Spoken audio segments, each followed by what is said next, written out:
Welcome to the Biz Coach Show. Hanging out today with Eric Whitmoyer, the founder and CEO of My Biz Coaches. Eric, how are we doing today? I'm doing well, David, and yourself? I'm doing awesome. Thanks so much. And if it's your first time joining us, basically the show is all about business coaching. So whether you're a business coach, thinking about becoming a business coach, or just looking for some tips to take your coaching business to the next level, really that's what the show is all about. And before we dive into our topic today, Eric, you've got kind of a new focus, let's call it, for My Biz Coaches. And would love it if you could unpack that a little bit for us today. Yeah, absolutely. So I'm going to read our new elevator pitch. That's what I'm going to call it. So at My Biz Coaches, we're building a community of professionals who serve companies from solopreneurs to multi-billion-dollar operations, who work together in a collaborative effort to help clients through various phases of their business evolution. We've created an ecosystem that allows professionals to enhance their marketing solutions, effortlessly introduce new products and services, and provide coaching strategies to scale their professional services business. Awesome. So Eric, what's the reason for that shift in focus? Yeah, so I think that the primary reason, and I've kind of hinted to it in previous shows, has been the fact that the business coaches, that I think that's pretty straightforward. I think for the most part, people get what business coaching is. However, there are a number of people out there that are also helping business owners that are professionals in their space and what they do, and they're more designated on particular areas. So we call those the fractional C-suites, right? The fractional CFO, the fractional COO, fractional CMO, CTO, whatever it might be. And we're finding those people are doing a lot of the same things, just more specialized than a business coach may be. And so to that point, we wanted to be inclusive of that group, because that really reflects what our focus and our mission for our coaches is to help them bring these people together in that collaborative environment, that community that we talked about, to help the business owner, right? And so we've talked about a number of different ways that we believe that we're going to do that. And what we're going to start introducing different solutions that we're offering through the program that we've created. And it's really kind of an extension of, or even amalgamation of my 5 years of doing this coaching and learning all the challenges that I stumbled through, learning from other coaches, as we've had others on here like Erica and other coaches that have been part of our call, even other professionals that serve companies, right? We've learned from them, their challenges, their frustrations with growing their business and how they've scaled and how they serve their clients. And so what we're doing is we're creating that ecosystem that actually solves a number of those problems that you may run into. And we'll talk a little bit about that, in other shows as well. But I want to continue to emulate and I hope people understand, if you don't see yourself as a coach, but you do work with those companies, executives, business owners, right? Then we're talking to you. We believe we can help you. We know that we can help you. Right. And so we want to help bring that group together. And again, I think we're stronger in numbers, right? The more of us there are, the more results that we can bring to more clients. And that's kind of why we want to create this community. That's why we're creating this community, I should say. Yeah, that makes sense, right? So maybe the people that might hear the word coach and that doesn't apply to me. It's like, well, hold on. Do you help businesses? If so, this actually might be a fit for you, right? So yeah, exactly. That makes sense. So cool. Okay. Well, hey, thanks for unpacking that for us. And I know we've got some interesting stuff in store for future episodes to kind of dive a little bit deeper into that, which is awesome. Today, though, we are talking about kind of how to price a coaching program, which is cool because last episode we talked about, some of the things you should consider when you're putting that program together, touched on pricing a little bit, but I think that's really something that people get tripped up on, right? You don't want to price it so high that nobody buys it, but you also don't want to, be selling it for pennies when you've got a lot of time and experience invested into that program. So, kind of talk us through it. What's kind of been your approach to pricing different coaching programs? Yeah. So let me preface this entire call or this entire show with the idea that at the end of the day, I'm not suggesting this is the only way to do it. I'm just suggesting that this is either my way, what worked for me, and or what has worked for other coaches as well. And some of the conversations that I've had either with people on this show or other one-on-one conversations with other people who serve business owners, and or companies. There's a couple of things that we'll go into a little bit deeper too, as far as strategy as it relates to pricing and where that can really go. But I think that's an important preface to understand this is what worked for me, right? It may not work for you, but I can tell you what worked better for me and what's working for our coaches. Yeah, that makes sense. Yep. Good disclaimer. Yep. Always got to get that out there. So, cool. Well, yeah. What's kind of the first thing that you think of as you approach this pricing conundrum? Yeah. So I think the very first thing is, what's your value proposition, right? Understanding and clearly being able to understand and clearly articulate the value of your coaching services. And it is crucial, right? So if I'm working with, let me step back even a half a step there from there. If we were doing a time management, which we just recently did a goal setting time management sessions a couple of months ago. If we were doing time management, David, and I'm working with you directly, I would say to you, David, what do you feel like your time is worth from a dollars per hour perspective, right? What's your time worth? And, if you're making $100,000 a year and you work 2,000 hours a year, which is, 40 hours a week for 52 weeks is 2,080 hours. You get 2 weeks of vacation. So let's say it's 2,000 hours. $100,000 divided by 2,000 hours is $50 an hour, right? So now you're only doing what you're really good at you're only effective, right? When you're doing what you're really good at, which that is what the industries show, studies show that in most industries, it is typically about 1/3 of the time that you're actually in your genius, if we can call it that. So you're doing what you're getting paid to do about 1/3 of the time. The rest of the time is taken up with admin responsibilities and other obligations that you have in doing your job. So you're really only doing what you're getting paid to do about 1/3 of the time. With that said, that would mean that $50 an hour, if it's 1/3 of the time, would triple that number. And so when you're doing what you should be doing, you're actually worth $150 an hour. So now when we look at it like that and we say, okay, well, you're worth $150 an hour. So if I'm having a consultation with you, David, what should you be charging me? At least 150, but probably more. Exactly. So if your time is worth 150 an hour, and you know that when you're not doing what you need to be doing, you have to do those other admin tasks, and you don't have yet or intend to have at some point someone to do that admin work, you need to build a profit into that, right? So at minimum, it's $150 an hour, and theoretically probably closer to $200 or $250 an hour. So let's just say, for the sake of argument, it's $250 an hour. Now, okay, so if a single consultation is $250 an hour, which is reasonable. If you look at lawyers and doctors, and $250, $500, even $1,000 an hour is very reasonable. Even more than that in many cases, but very reasonable to use that as a benchmark number. And if you stick with me on this, I know I'm a little long-winded on it, but if you stick with me on this, you'll see the value here. If you're charging $250 an hour, and let's just say, for the sake of argument, David, that we agree that your engagement with me is going to take place once a week for an hour over the course of 30 days. Well, that's 4 hours, right? It's an hour a week for 4 weeks. That's 4 hours, $250 an hour. You're going to charge me $1,000 a month. Yeah, makes sense. Right. So, and you will, that's not a very, it's not uncommon at all to hear people price at about $1,000, $1,500, $2,500 a month. And again, that's, how they came up with that is, this is what my rate is per hour, right? When I'm doing what I'm getting paid to do. Now there's some pre-work in that. There's some follow-up work on that.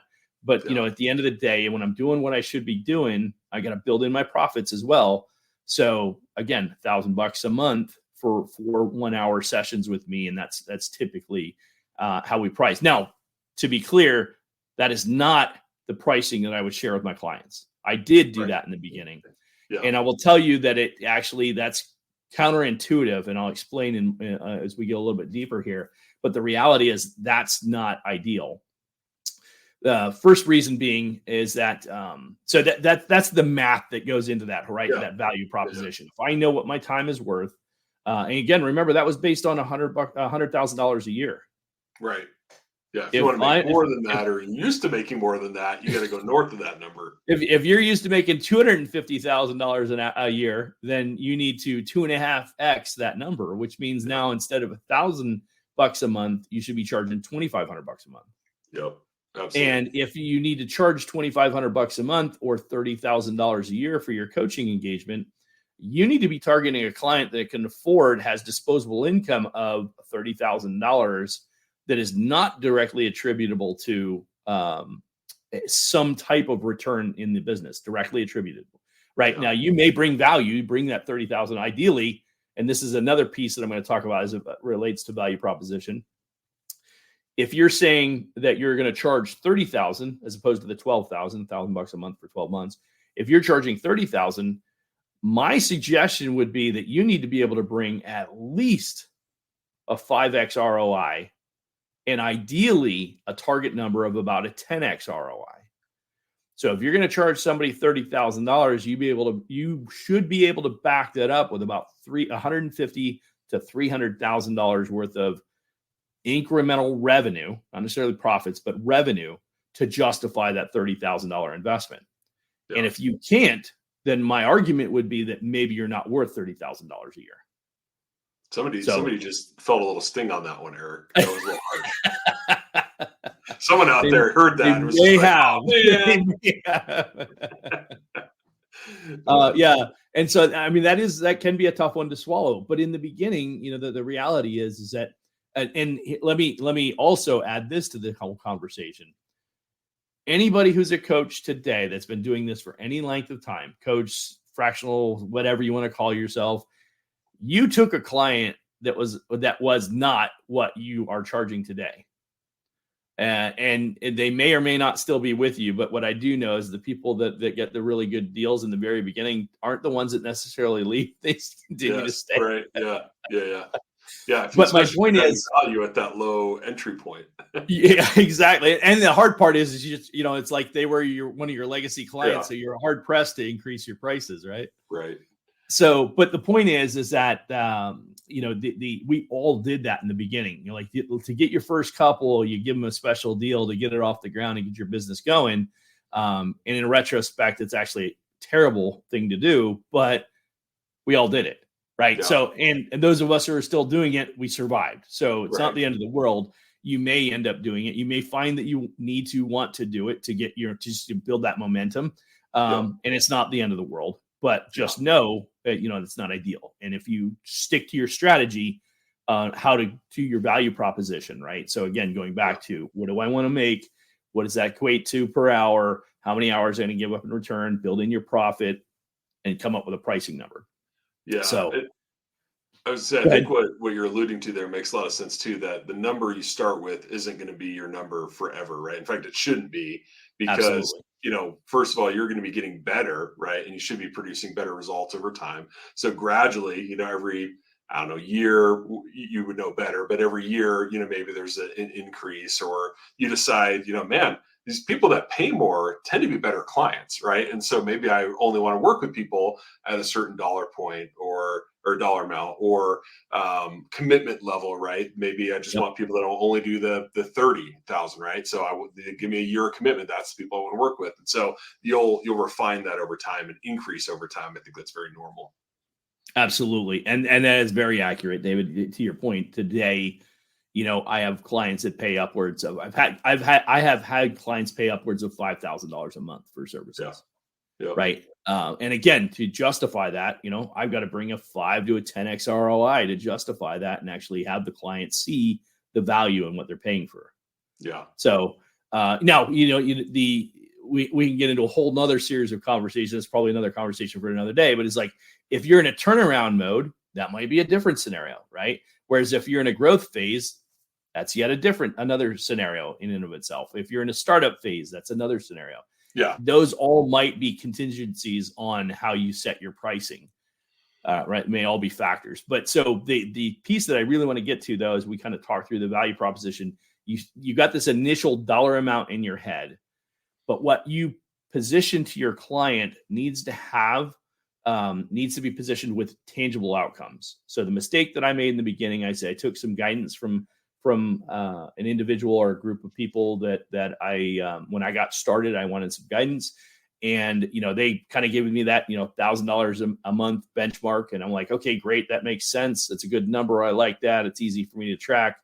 However, the conversation sounded something like, okay, well, my services are $1,000 a month. And what would be, David, what's your very initial response to that concept is, if I tell you my rate's $1,000 a month, what would be the very first thing you're going to come back and say?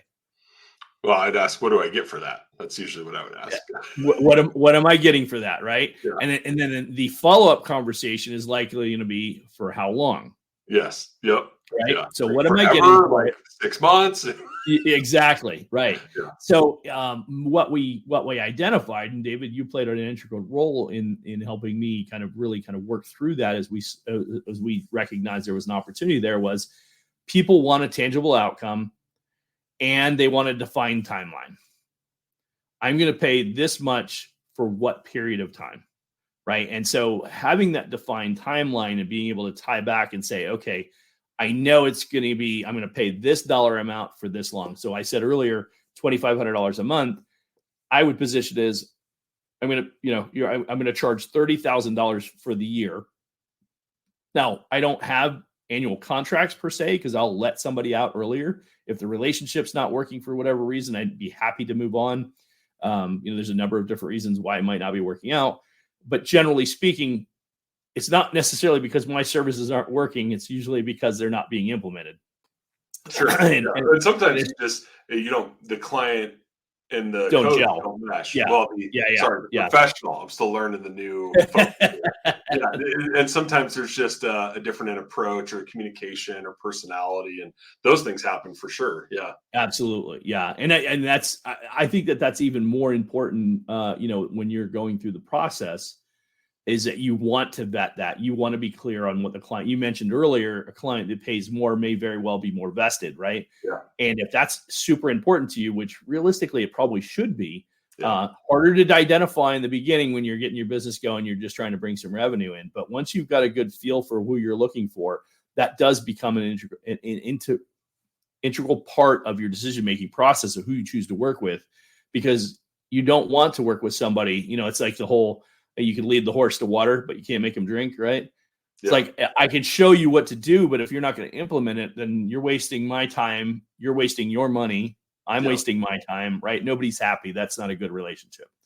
So go ahead. I was just say, and even another aspect of that from the professional helping the business from their perspective, and I'm sure you'll resonate with you, is would I rather work with 10 clients, 5 I really like and 5 I don't like as much, they're kind of a pain or whatever, or 3 and make the same amount of money, but they're 3 that are really bought in, they listen to the recommendations, right? If I'm going to make the same amount, I'd much rather work with 3 amazing clients that I have a great relationship with, right? And that's, and you get there by raising your prices over time, right? To where you can make it work with just those 3 clients.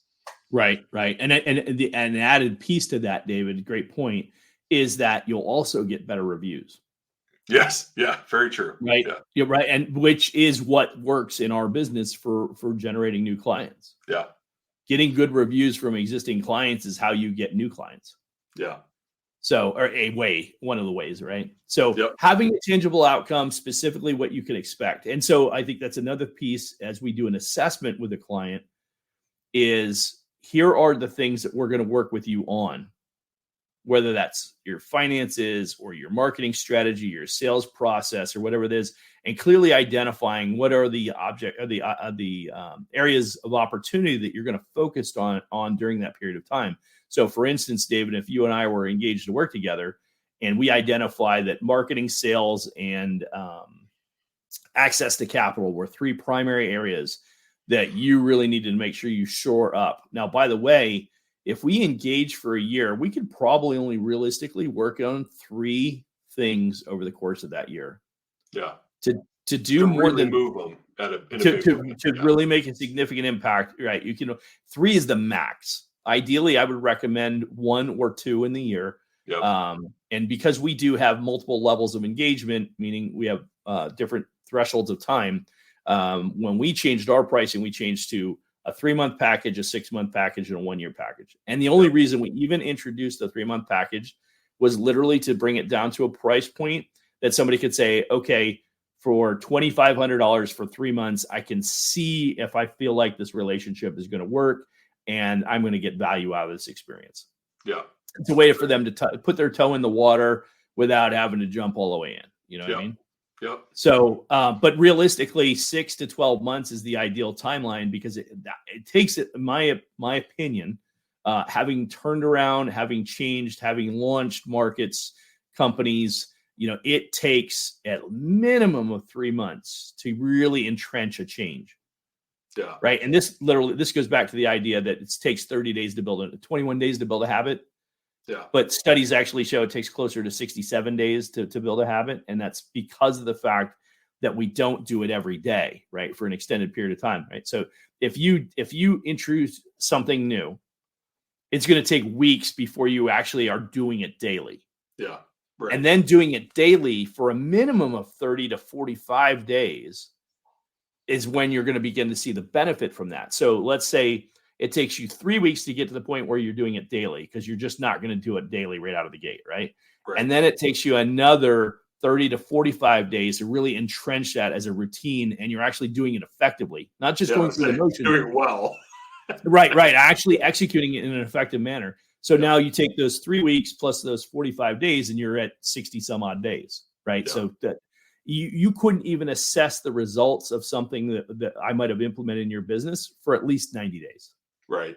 Yep. To get a clear indication of whether or not it's even giving you an impact. Now, there are certain things you could do that immediately would make an impact, but again, you may get an impact for a short period of time, but as soon as you slip off that practice that you're doing, the first time, all the reward immediately starts waning again, right? And you start losing it all. So, Eric, as you're saying this, okay, to call me crazy, but I'm hearing something from your book actually that applies both in personal but also with business, which is that breakthrough goal, right? So in your book, Success with Goals, you talk about that is, it's great to have all these goals, but you need to identify what is the number one most important breakthrough goal and focus pretty heavily on that for that year, right? So is that kind of the same concept? Absolutely. Yeah. And step number 4 is your number one breakthrough goal. And what we find is typically when you really hone in on one specific thing, and it's the most heavily weighted, meaning it'll have the biggest impact on your business or your personal life or whatever the case may be for that period of time. So if you really hone in on that and you get that one dialed in, what we find is the 2 other things that we wanted to implement or get results in actually the residual effect plays out, because the success of getting really dialed in on that one thing and executing it at a super high level, the results spill over into other categories, right? Even if it's not perfect, it doesn't, but here's what happens. You try and do 5 different categories, you don't get any execution on any of them, and none of them get results. Yeah, we've seen that. We've lived that. Yeah. and the irony, I can say that because I remember for years I argued extensively with my direct supervisor, and like I can do more than one thing. I can do more than one thing. He's like, I'm sure you can. The problem is the vast majority of people that work for you cannot.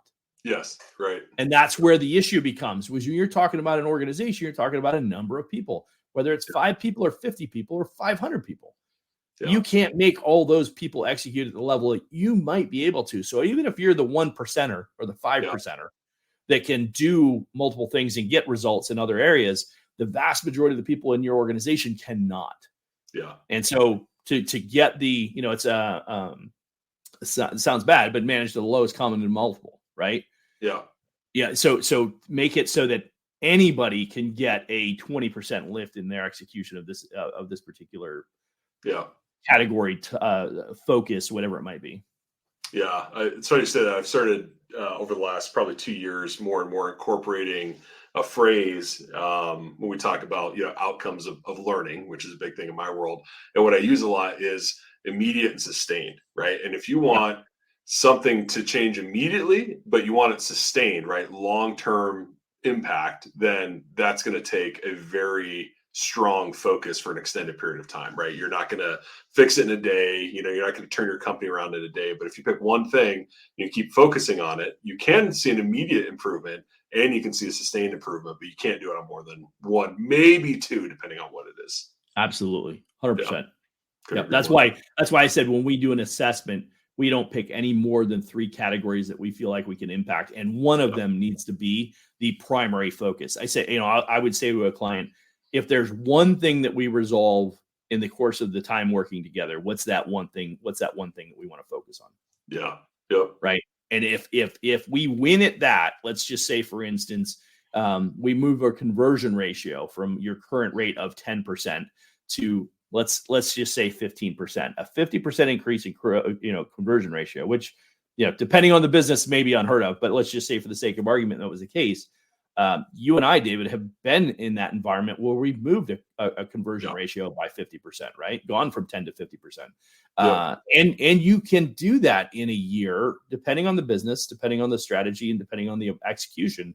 But it all comes down to concerted effort over an extended period of time, and let that play out over that extended period of time. And if you do that, what you often find is the compounding effect not only impacts that primary category, that primary metric that you're focused on, but it also spills over into 2 or 3 other ancillary categories that it impacts. Right. And that's the part that's where you can go to 2 or 3 categories that you may focus on, but one has to be the number one breakthrough focus, because without clearly identifying that, there's a good chance that you fall short of the client's expectations, and that's where you lose your potential for impacting the client and getting the result that they're looking for. Right. Yeah. Absolutely. Well, cool. So, what other advice do you have? Yeah, I was going to say that. So to really kind of tie up value proposition, right? You start with that dollar amount that we talked about. What's your time worth? Clearly identify that dollar amount, and then make sure that you very clearly identify what it is, what's the tangible outcome in a defined timeline. Yeah. Right. Those are the 3 most important things you really have to dial in. And so that you're getting paid what you feel like you're worth. You're providing them an outcome that they can expect to see, right? That number one breakthrough goal is a reference point, as you mentioned in the book. But what's that one thing, and how long will it take me to see the results? And like I've said before, if you as a professional who serves a company try and promise something less than 90 days, I can get you a short pop in sales depending on exactly what you want to do. But the reality is you want sustained results, right? Yeah. It's going to take us a minimum of 90 days engagement, and realistically 6 months to see that play out. And I can't guarantee that after 6 months, 9-12 months down the road, it doesn't start waning and regressing, because it is not really fully entrenched. Yeah. So makes sense. Moving on, the next piece would be then market positioning, making sure that your pricing strategy is relevant within the industry, within the market as a whole.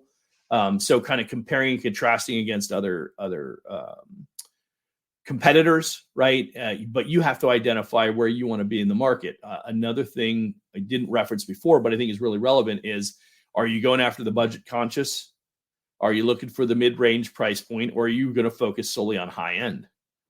And I think that's another thing that you need to identify as you kind of look at your pricing, is be clear on, are you looking for that high end client? Right. And if you're specifically focusing on that high end client, I don't mean high ticket coaching program. I'm talking about a high end client, like somebody who's going to pay a premium for your solutions because they see the value. Whereas you have the smaller business who just doesn't have the budget. They are, in fact, budget conscious. And so in which case that's a different play, right? That's a volume play as opposed to, and you're probably going to use more things like group coaching rather than one-on-one coaching solutions. So you have to kind of factor that into your pricing strategy. So looking hard at your competitive landscape and being clear on who else is out there, what are they doing? And now I'm not saying that you change your prices based on that, but be clear on what's out there so that you can, for lack of a better term, sell against it. Yeah. Yeah, right? feature your value more prominently against the competitor for sure. Exactly. So for instance, if somebody says, well, I can get coaching for $97 a month. Well, yeah, you're right. You can get coaching from us even for $97 a month. And it is a once a week within a group of people. It could be as many as 15 or 20 people in that group. And they get to ask a handful of questions, but to really get into the specifics of that particular company or that particular individual and the needs that they may have may not be quite as deep. But if that's all you can afford, at least it's a start and it gives you an option to get started. But that is completely different than somebody who's coming to me with a very clear, hey, I'm at $1.5 million. I want to get to 5 million. The thing that we have acknowledged is the big gap is our ability to convert or bring in enough leads to be able to scale to that level. Right. Yeah. And so there's the two things we focus on. How do we, one, improve the conversion ratio? And then two, how do we get enough people that we're talking to get the conversion ratio at that level we need to be at? Awesome. Any other advice or tips on determining your pricing? Yeah, I'd say, just the other thing, what are your cost factors?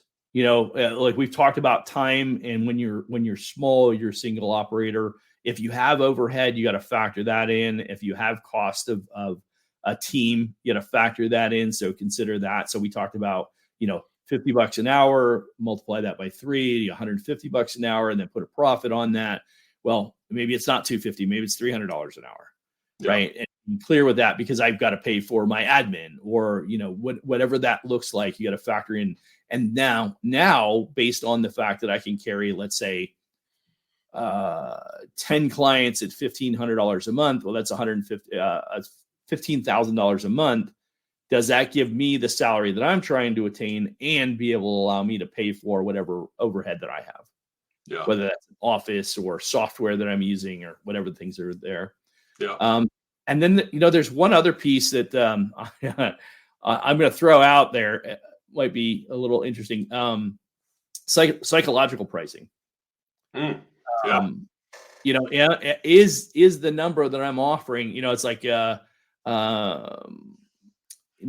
ending in 99, ending in 97, ending in 90, whatever. I mean, there's things about that. It's like by being at 99, you're not 300, you're 299. So it's less than $300. Right. Slight nuance, but there's a lot that goes into that, right? There's that. The reason that those numbers exist is because there's a lot that goes into that. Bundled pricing, tier pricing are all factors that you would consider as well. If you offer additional services or programs that you want to throw in, you could package that in with your pricing and give a better perceived value for the price. So I think that that's something to consider. And then I think the last thing I would probably throw in there is flexibility. Now, what I'm saying with that is that you don't have to, you should not be making a different price for everybody. But certain clients may warrant different packages. So as a coach, you should have a good, better, best, and that's it. As far as what your advertised pricing is. Now, you may go beyond that. You may adjust accordingly based on specific needs and things like that. But the reality is that you need to be flexible with that as well, because you may find over time either leads to more business or it creates more opportunity for you to scale the business or whatever, because you're willing to work with a client. I mean, for instance, you could always offer a lower front end to get a piece of the back end results. I mean, that's my first clients. That was one we did, is we actually took very little in the front end. And the idea was based on the performance that we did. So if we increase sales by X, we would get a percentage of that X, that increase. Yeah. Yeah, I think it's funny. People are probably thinking, oh, you may have to come down for certain people, but I think in some cases you might need to go up, right? Well, hey, if you want me to be on site once a week, or if you want me to do a meeting with your team twice a month, or right, little things that would kind of be add-on or supplemental to your main coaching package, look for those opportunities, and that could even become future revenue streams. Absolutely. Yeah, awesome. Cool. Well, Eric, a lot of great advice around pricing. So appreciate you sharing that with the audience. There's something I also want to ask you about before we wrap up today. We've talked about some of the benefits of working, with my biz coaches. If you're one of those professionals that serves businesses, and certainly one of them is you have some pricing structures already in place, and that's very easy. You can also help people determine pricing, right? In these collaborative calls that you have with your coaches and professionals. But I think one of the things that we keep talking about, we haven't really dove into though, is some of the partnerships that are available, right? So we're talking about additional, revenue opportunities that are out there. So can you maybe share an example of a partnership that's available to, coaches or professionals that are part of your network? Yeah, absolutely. And this is a very timely one as well at the same time. So you may or may not be familiar with a pretty substantial class action lawsuit that took place with Visa MasterCard. It was a $5.5 billion class action lawsuit that took place where they are required to pay back to people who used credit card processing solutions during the years of 2004 to 2019. So over a 15-year span of time. And that $5.5 billion is being paid out to people. Can't quote what people are earning because there's a lot of nuances around that, and there's a lot of predatory discussions about So we don't want to have to put the fine print in that really fast auctioneer voice. So yeah, exactly. But what they are saying, what is a reasonable thing to say is that if you were doing business for that entire 15 years and you were collecting credit cards, you could potentially be eligible for as enough money to buy a luxury car. So if that perks up your ears, I'd encourage you to pay attention. So if you were a business owner and you operated between the years of 2004 and 2019, what we have is it's a third-party company that will actually do the research for you and determine whether or not you'd be entitled to any portion of that $5.5 billion that's being paid out. This is an example of, for a coach, if you've got clients, let's say the average coach has 10 to 15 clients, they may have 2 or 3 people that would qualify under this potentially, and consequently be able to earn some commission from this. The way it works is that there's a third-party company that you submit your information when you were in business. You have to provide your tax ID and a couple other pieces of information, very minimal. You don't have to show all your records. You just have to show when you were in business and produce your EIN. But you produce that, you show that, and they can actually tell you if you're eligible for anything, and then how much, approximately how much that would be. There is a fee for that. There's no upfront fee. It's only a back-end fee, and it's only if you qualify. So it's no cost to find out if you qualify for any of the disbursement. And if you do qualify, there's a percentage of what you qualify for. So there's no money out of pocket up front. It actually is it's taken out of the disbursement. So great opportunity to kind of consider that. And if you're a coach today and you're looking for clients, most clients take credit cards. So the reality is that one way that you could generate new potential business is you could lead with this. We actually have an entire email marketing strategy that you could send out to potential clients and say, hey, by the way, maybe we've spoken before, maybe we met somewhere in a networking group, but I happen to be familiar with this program. And if you've been operating during this period of time, you may be eligible. Let's talk. And it's a simple one-page submission. It's a little bit of data they have to provide, and they can figure out, and they'll find out for you. And then you go through the process. So we have that program already in place. Anybody who decides to partner with us can take advantage of this partnership that we've created. This is one of 76 different partnerships that we've developed over the last 5 years that a business professional who works with companies could actually take advantage of. So, if that sounds interesting to you, we encourage you to look in the show notes. When this goes live, that information will be there, but there's some specifics in the piece that I have to share. I do have to acknowledge that you don't have to use this third-party company. You can actually go directly through, but it does require quite a bit more detail. So if you want something simple and you want somebody to just do it for you, and if you qualify, great. If you don't, no big deal. Then that's might be a better way for you to do it. Yeah. Awesome. But this is what we're presenting to our clients today. And we have a number of clients. By the way, the deadline to file the claim is May 31st, 2024. Perfect. Cool.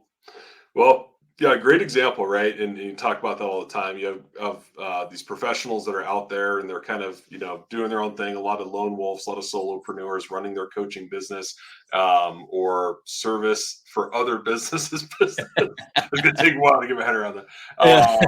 But yeah, and they may not be aware of programs like this or partnerships like this that are out there. And I feel like that number of partners you have is growing every time we record an episode. So a lot of different ways that you can provide value to your clients and other ways that you can make money as well as a professional serving other businesses. So yeah, and to be clear, these are all partners that we've worked closely with and vetted. Yeah. So we know, and like during the ERC tax credit, I worked with a couple of different vendor solutions and got burned by a few of them. So I learned my lesson. I'm like, I want to make sure that they're on the up and up before I introduce other people to them. Yeah. Yeah, no, for sure. Yeah. Again, kind of, avoid those hard lessons starting your coaching business. Same thing. Avoid those hard lessons and difficulties of finding a good partner. So yeah, absolutely. Good stuff. Cool. Well, hey, if you're not already subscribed to the show, be sure to do that. Subscribe to the channel, and we are always putting out new stuff. Also, Eric has a new newsletter that's out, which is the Biz Coach's Edge. You can find that on LinkedIn, so definitely check that out. Subscribe. Information, tips, advice for business coaches or people that are thinking about becoming coaches. And hey, if you're thinking about becoming a coach, then scan the QR code and learn more, connect with Eric or somebody on his team, kind of learn more, see if business coaching or serving businesses might be a fit for you. And very easy, quick conversation, no obligation, no cost, just a conversation to see if it's a fit for you and joining the My Biz Coaches Network. So anything else, Eric, that you want to throw out there before we wrap up today? That'll do it. Okay, awesome. Well, as always, Eric, great hanging out with you, and to our audience, thanks for joining us for another episode. We'll see you on the next one.